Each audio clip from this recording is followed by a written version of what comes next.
In latest developments on the Aljunied-Hougang Town Council civil suit, the High Court has dismissed new claims against Workers' Party Chief Pritam Singh and two other town councillors, but allowed some amendments against former party chief Low Thia Khiang and chairman Sylvia Lim.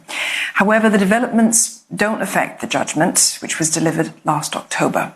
Lawyers for AHTC had sought to amend claims that Mr. Pritam Singh and the town councillors, Mr. Chua Si-hon and Mr. Kenneth Fu, had breached their equitable duty of care and skill, this by failing to scrutinise processes which led to the appointment of the managing agent without tender, as well as to control failures in the payment system. This was originally only directed towards Mr. Low Thia Khiang, Ms. Sylvia Lim and the managing agent.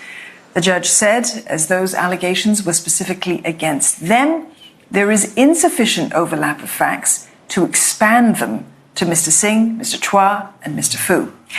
In calling for the proposed amendments, AHTC had said they largely tracked the claims pleaded by Pasir Ris Punggol Town Council, the other plaintiff in the case.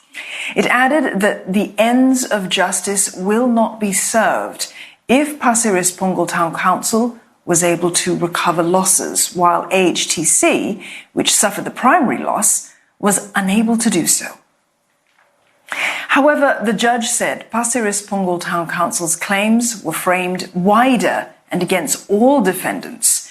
In dismissing some of the amendments, the judge said AHTC has not explained why it did not align its pleadings with Pasir Ris Punggol Town Council's from the outset, and why the application was brought so late in the day.